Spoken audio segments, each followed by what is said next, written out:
Santo anjo do Senhor, meu zeloso guardador, se a ti me confiou a piedade divina, sempre me rege, me guarde, me governe, me ilumine. Amém. Bom dia a todos. Vocês estão prontos para esse final de semana? Acampamento de São Miguel, coisa linda, né? Deus é muito bom e Ele convoca os seus guerreiros junto com o seu grande príncipe São Miguel. E nesse dia de hoje, nessa quinta-feira de adoração, aonde o grande e poderoso príncipe dos exércitos celestes é o guardião do lugar secreto, é aquele que permanece junto ao Senhor. São Miguel Arcanjo, ele é o anjo adorador por excelência. Então, todas as quintas-feiras de adoração aqui na Canção Nova, São Miguel, ele que preside. Então, sou muito grato a Deus por poder, mais um dia, estar aqui a poder falar desse grande irmão.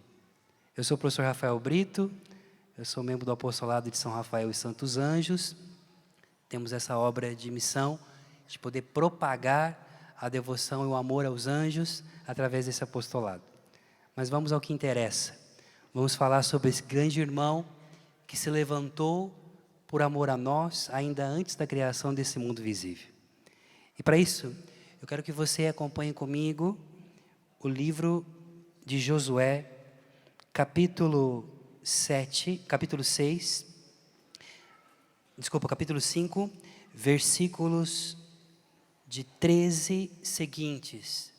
Na minha tradução, a palavra de Deus diz assim: encontrando-se Josué em Jericó, eis que ele levantou os olhos e viu um homem que se achava diante dele, com uma espada desembainhada na mão. Josué aproximou-se dele e lhe disse: és tu um dos nossos inimigos?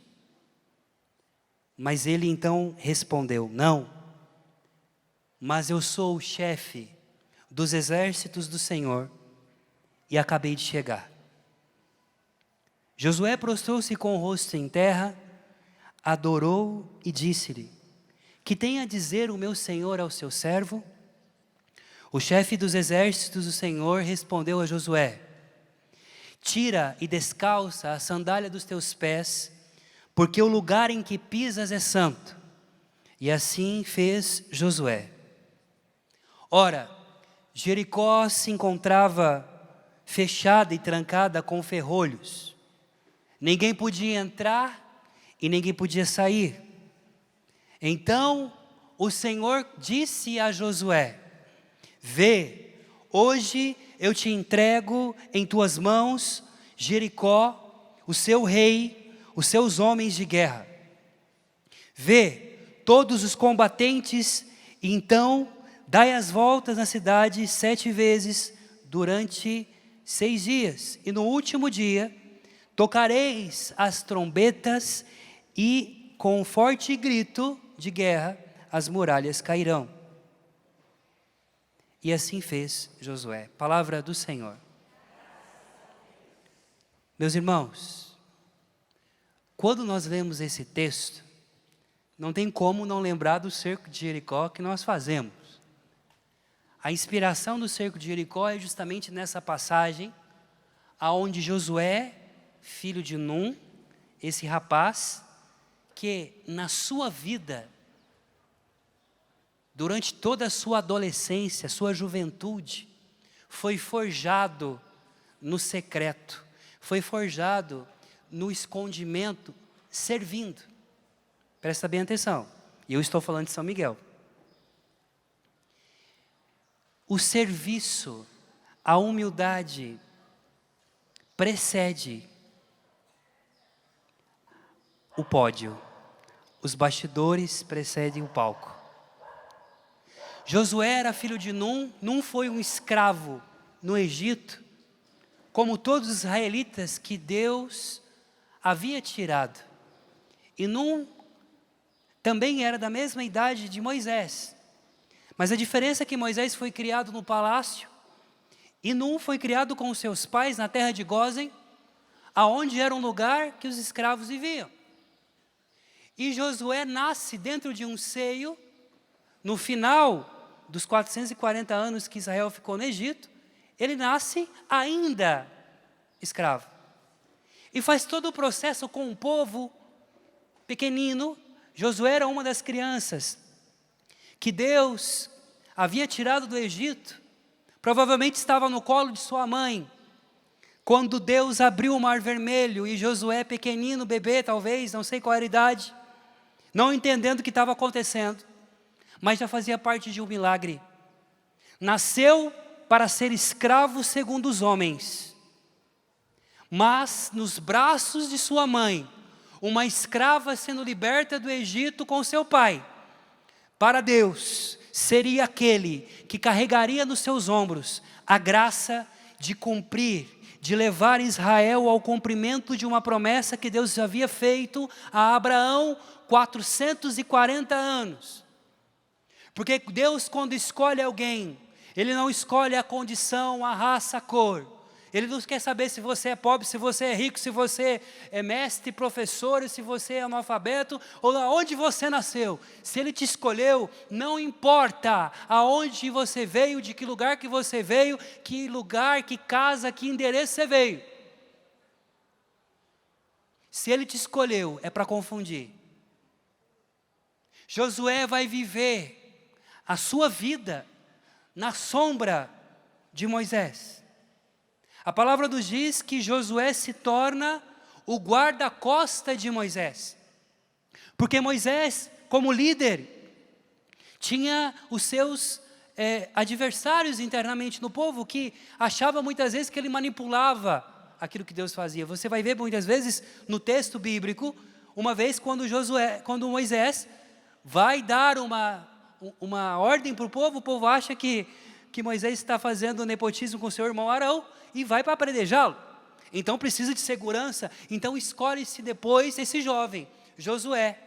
Josué, que havia sido um dos 12 espias para ir na terra prometida. Olha só, escolhidos 12, representantes de cada tribo.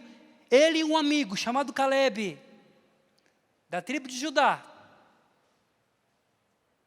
para poder ir na terra, para poder ver o que tinha, para espionar. Chegou lá, viu gigante, viu um monte de problema, volta. Os outros 10 falaram, olha, impossível a gente entrar nessa terra aí, viu?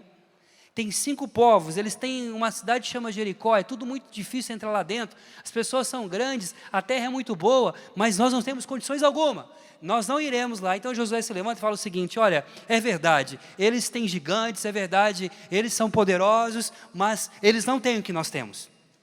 Aí Moisés olha para ele e fala, como assim, o que você quer dizer com isso, meu filho? Eles têm todos os poderes que eles puderem, os melhores exércitos.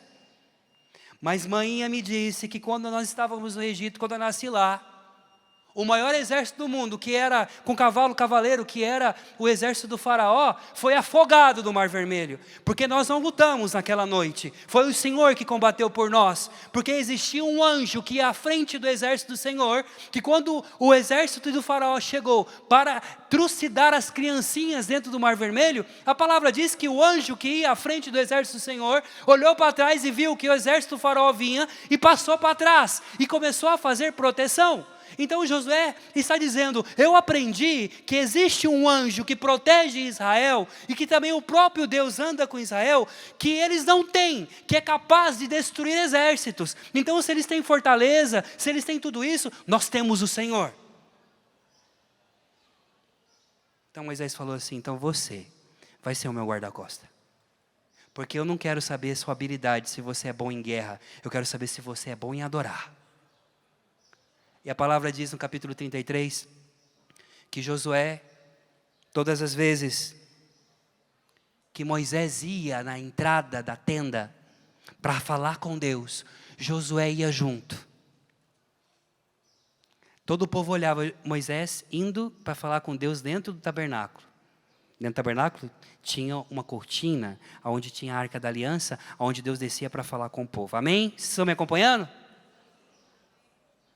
Quando Moisés entrava na tenda, ó, presta atenção aqui, ó, câmera, pega eu aqui.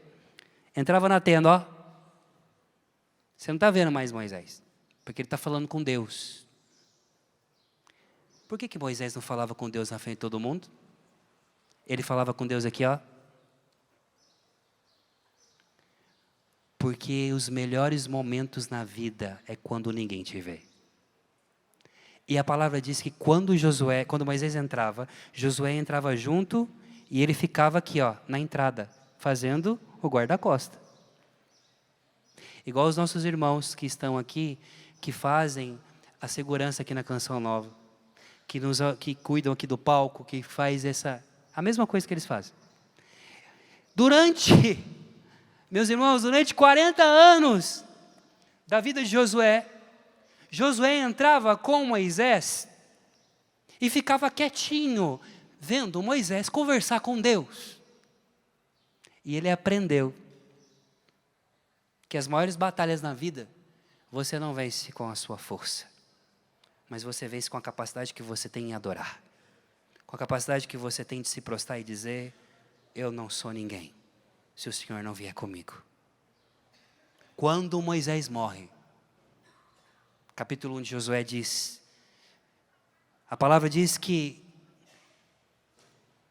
o Senhor se aproxima de Josué e diz, Josué, Moisés meu servo morreu, agora você levanta e leva esse povo. Quando Moisés morre, não tinha se declarado oficialmente o sucessor. O que Josué vê? Durante a vida dele inteira, ele viu Moisés falando com Deus. Ele não vai encontrar com os seus amigos para poder fazer política, para entender quem vai ser o sucessor. Josué vai falar com Deus, com quem ele aprendeu, com Moisés, e a palavra diz que ele se prostra na presença da Arca da Aliança do Senhor, isso está no capítulo 1 de Josué, chorando, porque Moisés era como um pai para ele, e agora, como todo o povo, sem líder, ele está dizendo, Senhor, o que nós vamos fazer? Moisés conversava com o Senhor, ele era profeta, nós não temos mais ninguém, Arão morreu, Maria morreu, Moisés morreu e ficou só a gente. O Senhor fala para ele assim, Josué, é verdade, Moisés, meu servo, morreu, mas agora tu, levanta-te, ser firme e corajoso, você vai liderar esse povo para ir à terra prometida, que eu um dia prometi ao teu pai Abraão. E ele, como? Mas a mim, um ex-escravo, ter a missão de entregar a promessa. Uma coisa é a promessa sendo feita a Abraão, amém?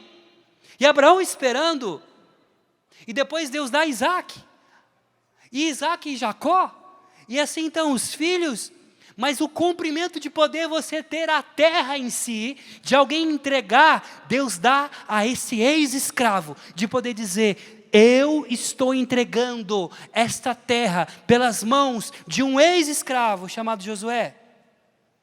Ele diz, como que eu vou fazer isso na minha vida? O Senhor fala, levanta, porque do mesmo jeito que eu tive com Moisés, eu vou estar com você, porque sabe por quê, Josué? Eu te conheço, faz 40 anos que você entra dentro daquela tenda e você fica quietinho, e você aprendeu certinho como que faz. Hoje de manhã eu fiz uma experiência muito bonita. Eu não sei se a Marta está acompanhando, mas a Marta, ela vai estar aqui no acampamento, vai estar conduzindo, ela cantou uma música muito bonita junto com o padre, no DVD do Padre Adriano Zandoná, e é uma ministra de música como a nossa querida Salete e a irmã que está aqui. E ela que está cuidando hoje da nossa acolhida aqui na Canção Nova, nos eventos.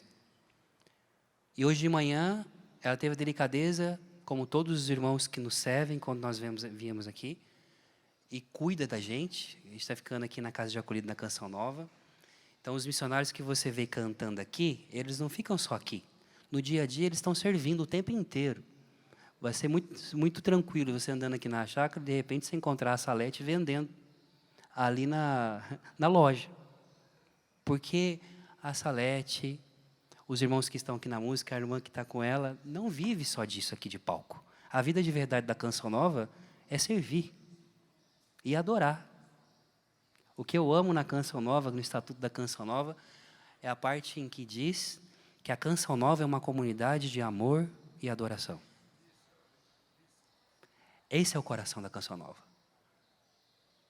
Por isso que a Canção Nova chegou onde chegou. Porque não é a TV, não é o palco, não é esse centro de evangelização ali embaixo lotado, como vai ser esse final de semana. Mas são os bastidores, os irmãos que estão dando a vida aqui. Vocês têm visto o combate que a Canção Nova tem vivido nesses últimos tempos, que eu não vou falar aqui. Das perseguições que tem vivido. Das dificuldades que a nossa comunidade tem passado. Mas o que tem ficado, de fato, é entender que a Canção Nova entendeu, e o Padre Jonas deixou muito claro isso para os seus filhos. Quem não adorar, não vai? Quem não adorar, não vai? Quem não adorar, não vai? Pode se levantar o inimigo que for. E eu não vou falar nome de inimigo aqui para não ter problema. Pode se levantar a instituição que for. Pode se levantar muro que for. Mas eu quero profetizar uma coisa. A Canção Nova é uma terra prometida.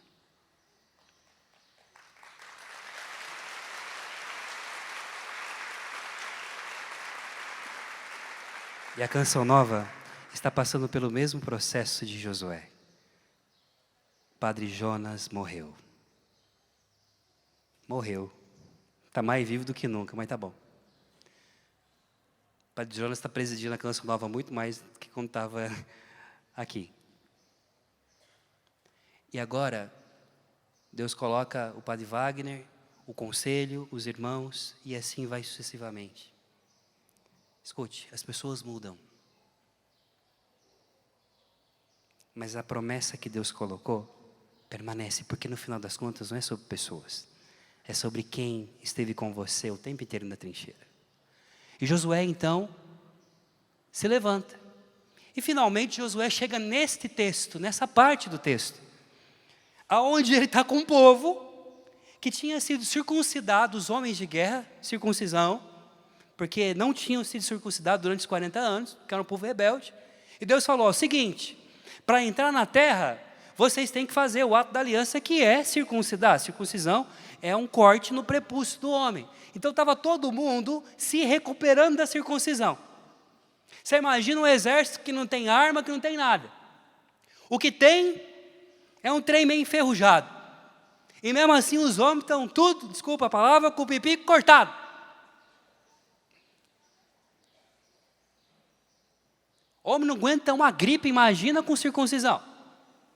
Não tinha naquele tempo paracetamol, dipirona. Tá todo mundo com dor, velho. Imagina a infecção de alguns. Então estava todo mundo deitado. Aí Deus fala para Josué, é o seguinte, levanta o exército aí. Ah, mas Senhor, como que eu vou levantar o exército? Está todo mundo lascado. Fala para o seu irmão que está do seu lado assim, Deus gosta assim. Quando todas as possibilidades humanas se esgotam. Aí Josué vai na frente da muralha de Jericó, está olhando e fala, poxa, agora como é que nós vamos fazer? Jericó era a cidade mais fortificada daquele tempo, era impossível entrar lá dentro. E ele está ali, com as estratégias dele, como general do exército de Israel, pensando, bom, se eu entrar por aqui não vai dar certo. Porque ele tinha estado quando jovem. Lembra? Só que aí Josué havia se esquecido que todas as batalhas nessa vida, você vence não com arma, porque não está na força, mas está no nome do Senhor. Quando Josué, em pé, tentando olhar qual brecha ele poderia entrar na cidade, ele não consegue entender nada. Mas naquele momento aparece um rapaz, com uma espada desembainhada na mão, um soldado, poderosíssimo. Ele se assusta, eu imagino Josué já colocando a mão na bainha também da espada, tipo, quem é você? Você é um dos nossos? Ou você é um inimigo? O rapaz responde: eu não sou nenhum nem outro. Eu tenho a mesma dignidade de você. Você é o chefe dos exércitos de Israel e eu sou o chefe dos exércitos do Altíssimo. E eu acabei de chegar, meu amor. Me mandou aqui o Senhor para lhe dizer: você está precisando de ajuda? Você lembra que lá atrás, quando você saiu do Egito, tua mamãe com você no colo, no meio do Mar Vermelho, o maior exército da terra tentando destruir sua vida? Eu lutei por você e o Senhor pediu para que eu viesse aqui para te lembrar, Josué, que nos tempos de guerra, nos tempos de batalha, no final da quaresma de São Miguel que nós rezamos agora, no tempo de São Miguel, quando você não tem mais expectativa, quando você não tem mais força, se levanta ele, aquele que no céu derrubou a primeira muralha, o primeiro inimigo, Lúcifer e seus demônios, e ele diz: eu estou aqui para te ensinar como você vai entrar nessa cidade, mas antes, meu amigo, depõe as armas. Coloca a sua espada no chão, tira o teu elmo, tira as suas insígnias de general, a sandália dos pés e adora.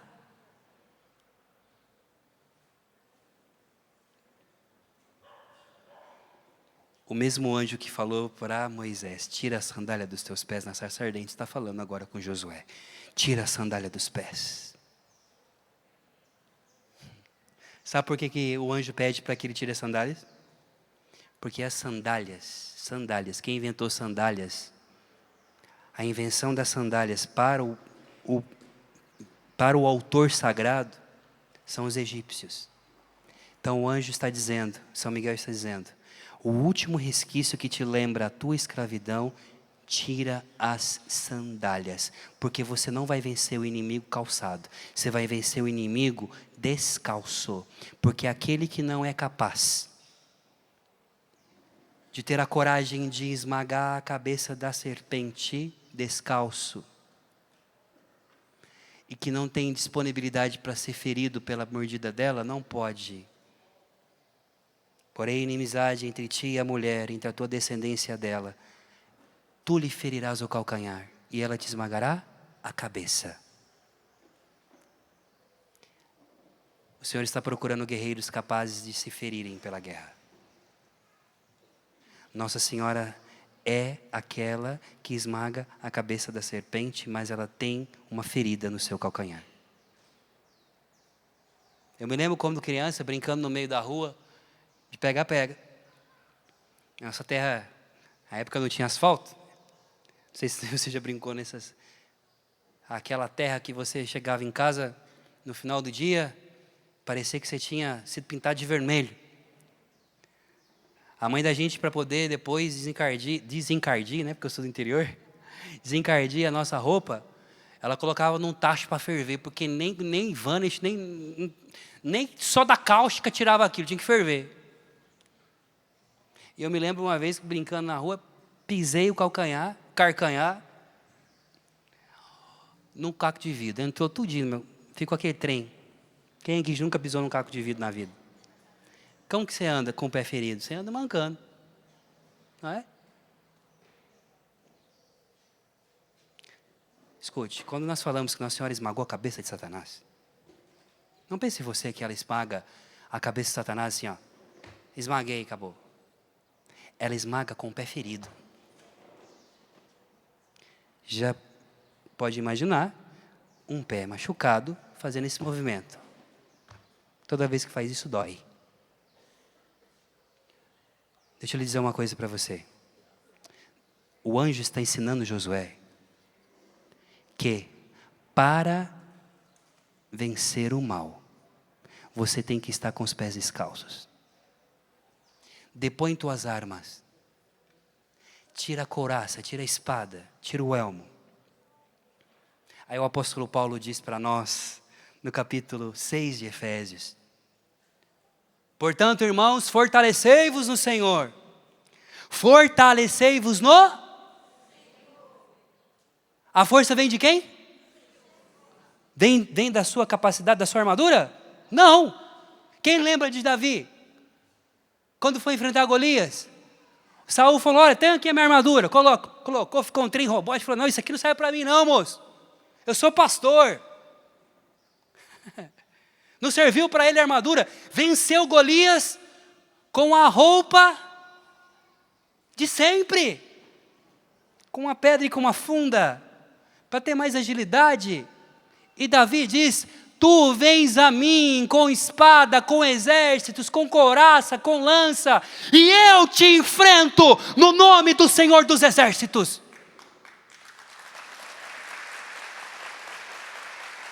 E eu na TV posso dizer, como filho espiritual do Padre Jonas: tu vens a nós, a canção nova, com espada, com estratégia, com adversário, e nós enfrentamos você, Satanás, com o nome do Senhor dos Exércitos, que habita essa terra abençoada de Cachoeira Paulista aqui.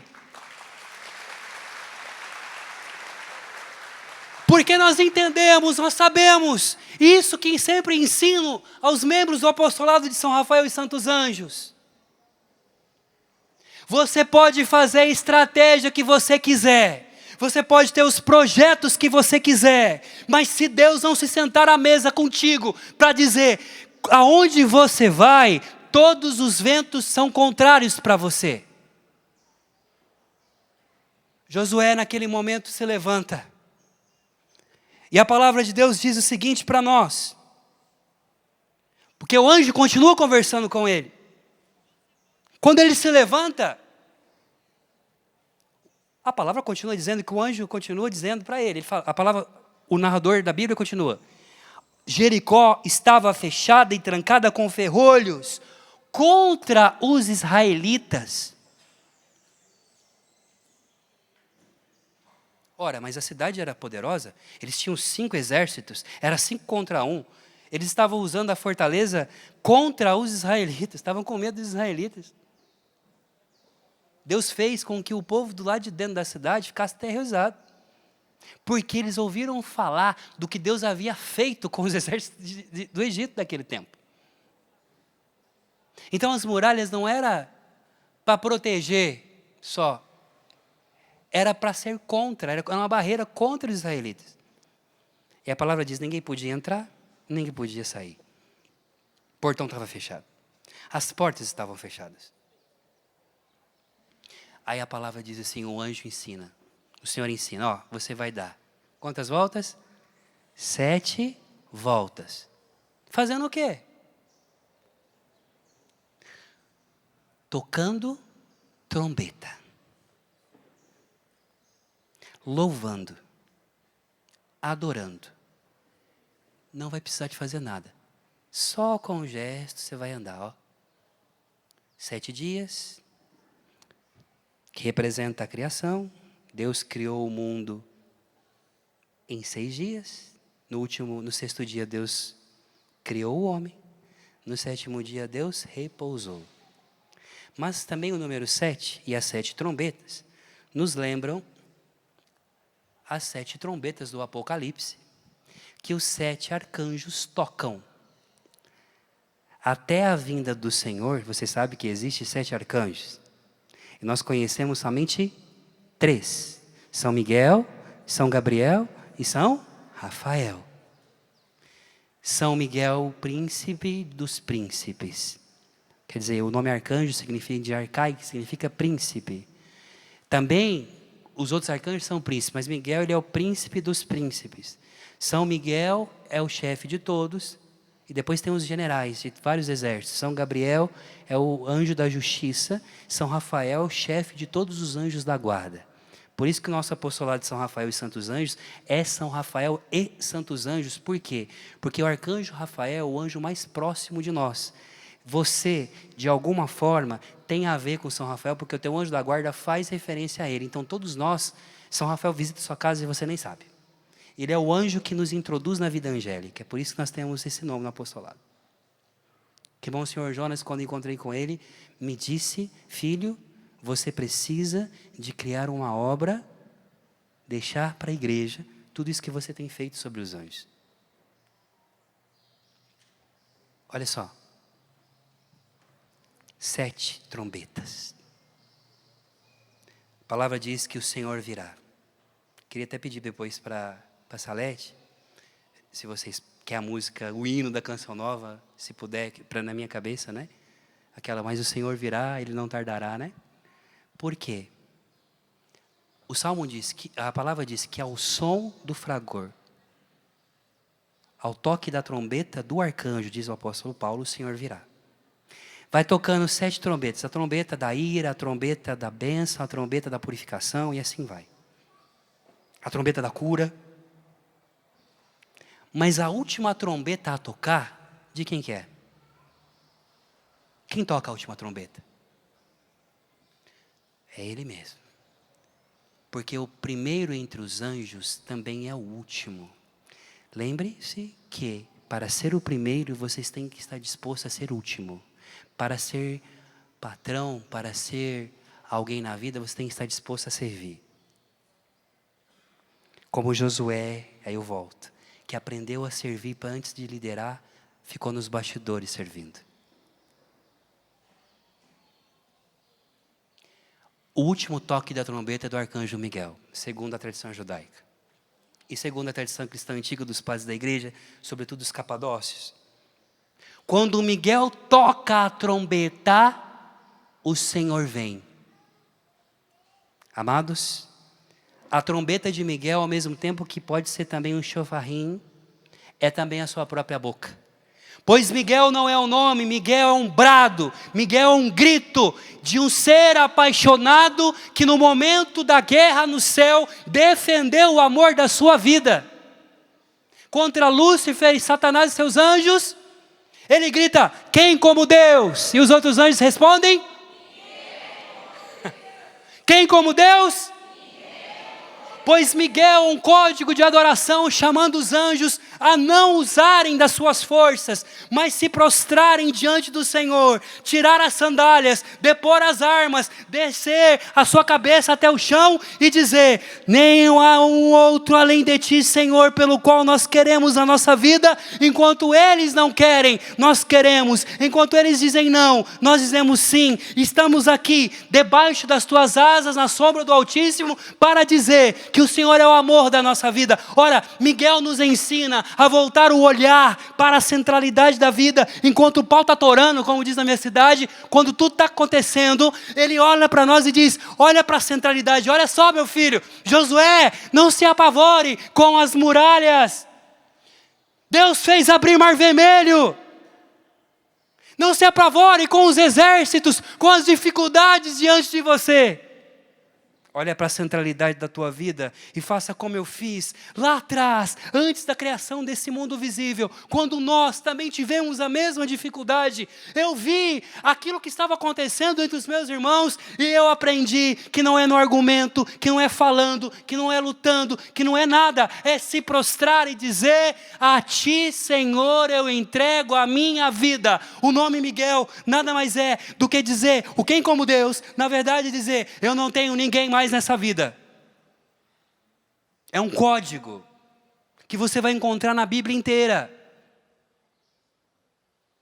O Senhor que quer exclusividade no relacionamento. Ao dizer, quem como Deus, Miguel está dizendo, não há outro além dele. Pode ser o melhor, mais bonito, mais brilhante dos anjos, ó, Lúcifer, que significa o anjo da luz, o portador da luz, que todos os anjos ficavam maravilhados com a beleza que estava nele, segundo a tradição bíblica e segundo a tradição da igreja. Mas o que sua avó ensinou para você?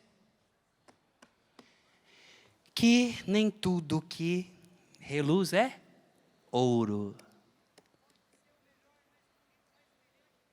O problema é que Satanás se maravilhou de ser portador da luz, ele achou que a luz era dele.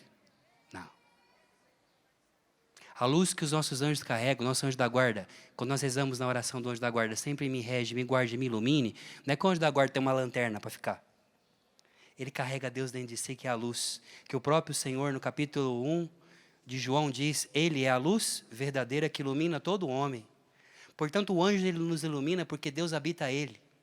Ora, quando nós vemos uma pessoa que está cheia da graça de Deus, a gente fala, nossa, essa pessoa está iluminada.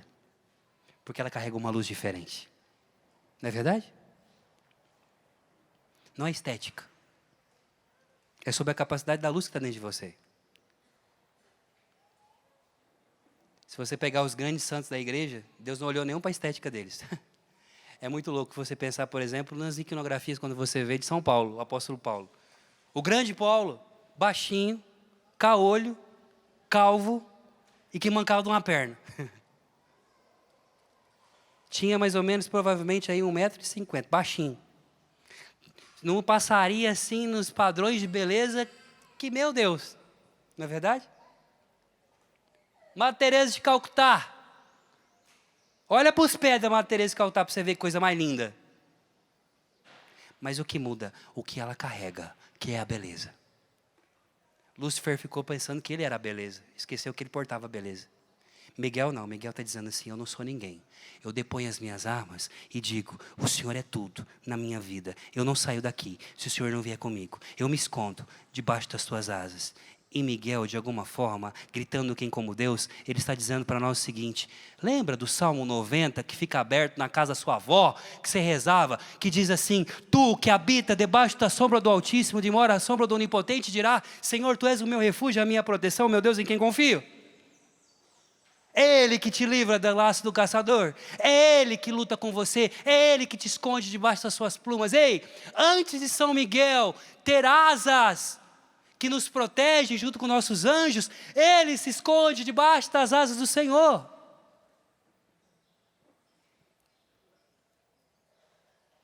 Vocês vão viver o acampamento com o Frei Gilson esse final de semana. Vai ser lindo. Porque São Miguel trouxe você aqui presencialmente, você que está acompanhando a Canção Nova. E a gente se maravilha com aquele freizinho, só com o violão, apavorando, né? E a gente olha assim, nossa, mas o que está acontecendo? Frei Gilson?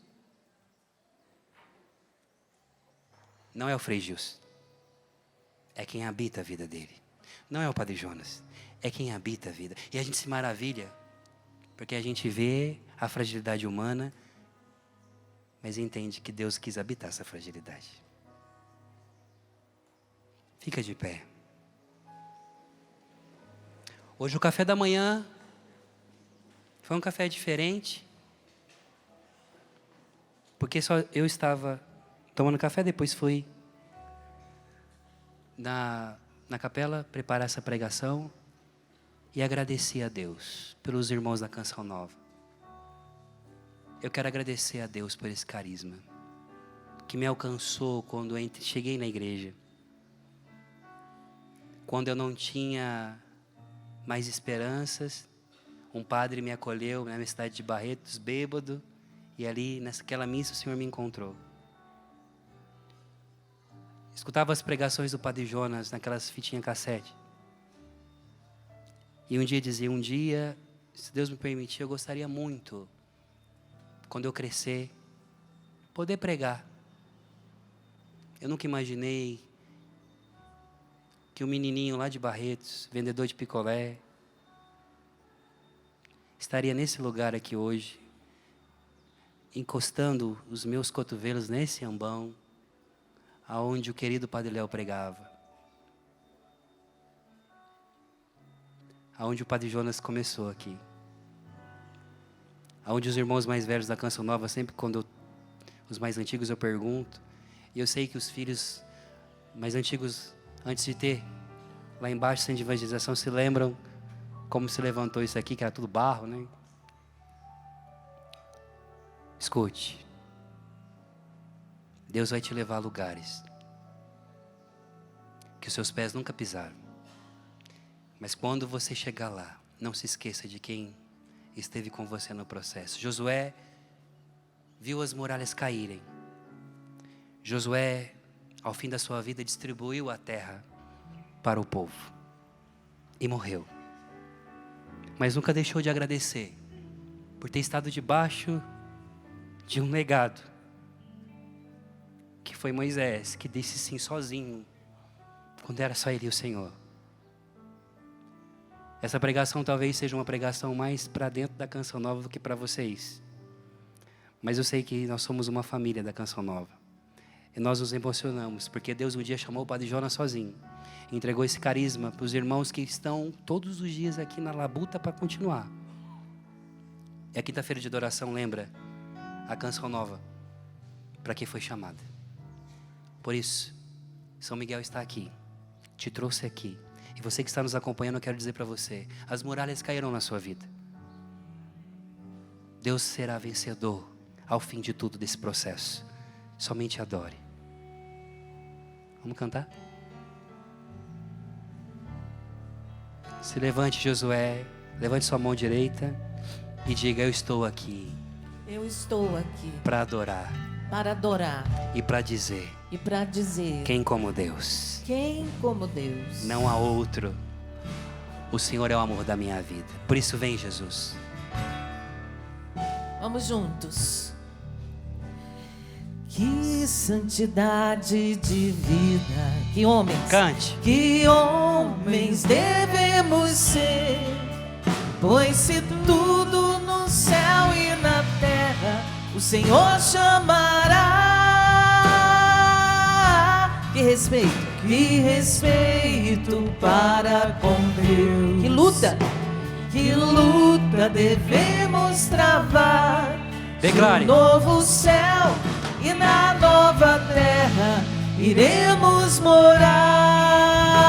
Na terra prometida que Deus prometeu a você. Somos, Senhor, tua igreja. Declare. Guarda e apressa a tua vinda gloriosa. Que o Que o Senhor nos encontre em paz, puros e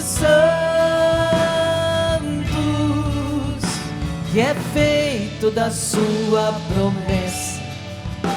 Perguntam e zombam de a promessa que Deus fez na sua vida. Mas o quê? Declare. Mas o Senhor virá. Ele não tardará. Ele não tardará. Força. Deus seja santo, santo, santo, pois Deus é santo, santo, santo. Que a santidade. Que a santidade da minha vida apresse o Senhor e Ele logo virá. Segura na mão do seu irmão e diga: São Miguel é conosco. Mas o Senhor E Ele vai tocar a trombeta. virá. Ele não tardará. Não tem muralhas, não tem Deus barreiras. seja santo, A única coisa que Ele santo, pede: santo, seja santo e pois adore. Deus é santo, santo, santo. Que a santidade, Que a filho. santidade